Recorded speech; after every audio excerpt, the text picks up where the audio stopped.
Hello learners, before we start, let me ask you this. Do you think going to university is a good idea or a bad idea? Cue the intro.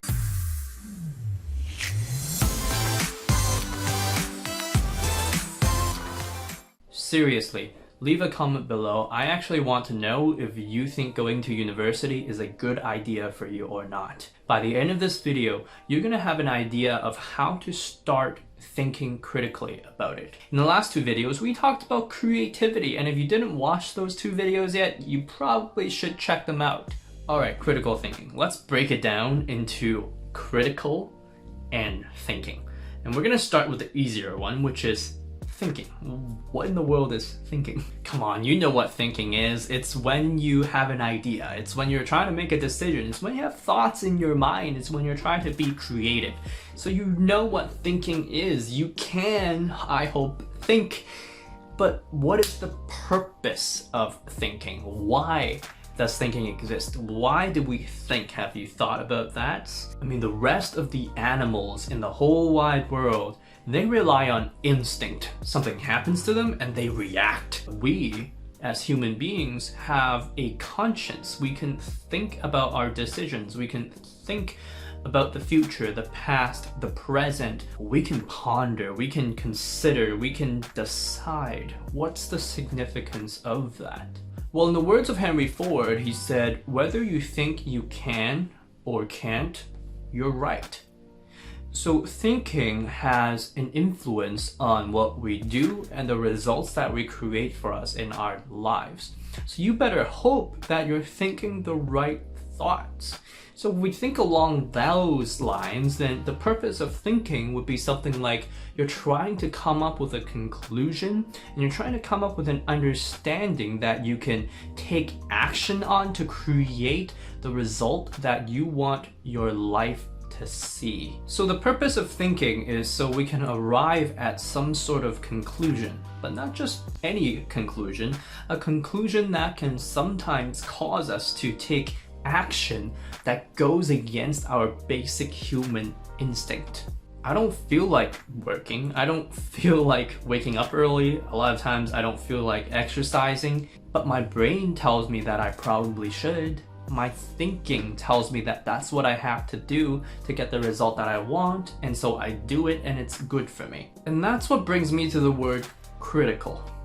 If the purpose of thinking is to arrive at certain conclusions that are good for us, then being critical allows us to use information to see and figure out whether or not that decision is actually good for us in the long term, even though it might go against our feelings in the short term. You know, like deciding to work instead of playing with your phone at home, or deciding to learn a skill instead of going out with your friends all the time, or even just saying sorry even though you've been angry about something to someone. So naturally, thinking critically has to do with gathering and interpreting the facts, weighing the good and the bad, and then arriving at a logical conclusion that is good for you. You can really tell if a person isn't a critical thinker, like if they don't take the time to critically think about the things that they say or the things that they do, because they're usually more impulsive people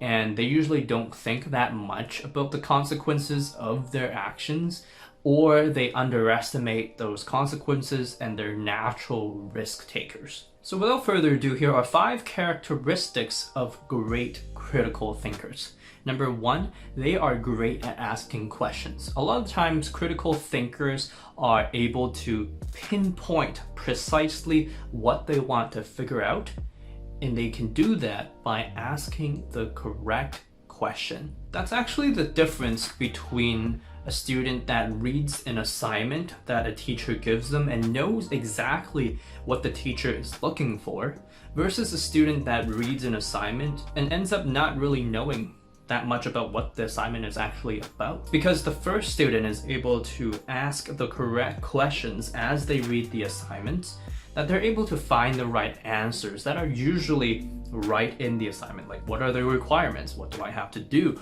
Why are we doing this? These questions are popping up in the student's mind as they read the assignment. Now, not all hope is lost, because if you read something and you have no idea what it's about, you can just ask. The second characteristic of really good critical thinkers is their ability to gather and assess the quality of information.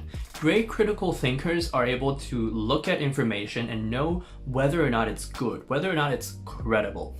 It's the difference between somebody that looks at Wikipedia and trusts and fully believes in Wikipedia versus somebody that is able to dig into the references of Wikipedia and understand that that's where the gold is. Critical thinkers are able to identify quality and trustworthy information.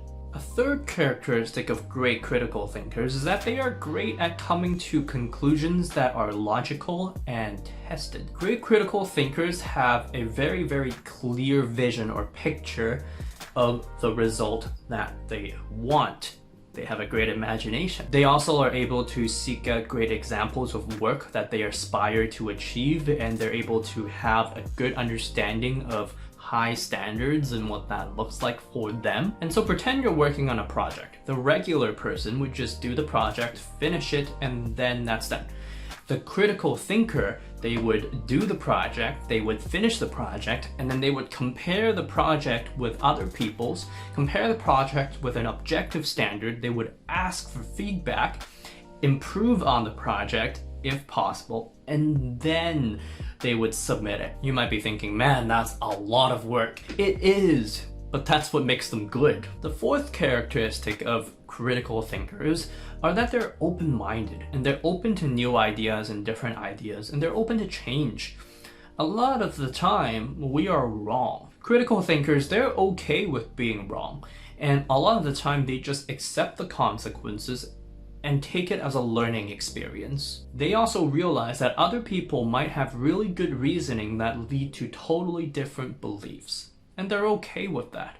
Being open-minded also improves creativity. The fifth characteristic of great critical thinkers is that they are often great communicators. They're able to communicate everything from the process of finding the right questions, gathering the right information, making the right conclusion, all of that. They're able to communicate in different formats, either via presentation or in writing, to other people. That's because a lot of the time, critical thinkers are working together with a team to solve complicated problems. And so the ability to communicate those problems and solutions and the processes kind of help.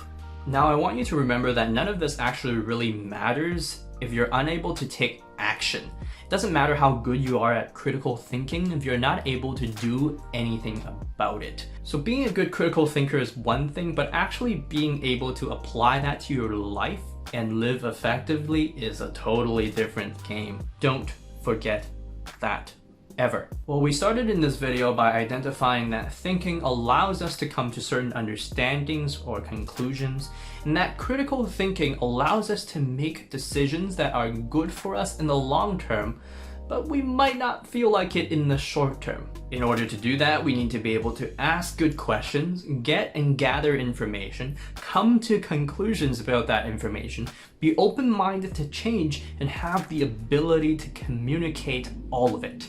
If you are able to apply the critical thinking model to all the important decisions you have to make in your life, then you can start to see the world in a more logical, rational, and objective way. Can you begin to see how critical thinking will help you achieve more success in life? I mean, not only does the ability to critically think help you do your homework, it also helps you in your major life decisions, such as which career should you take? Which university should you go to? Should you even go to university? All of those questions can be answered using a critical thinking model. As always, remember to like this video and subscribe to my channel, because in the next video, I'm going to share with you 5 simple habits you can build to become a better critical thinker. Until then, adieu. Now, a bonus tip that has to do with just living. Now a bonus characteristic that just has to do with great living in general is that critical thinkers take action. Now one really important thing that I want you open-minded to things Now, one really important thing is that one really important thing that now none of this matters.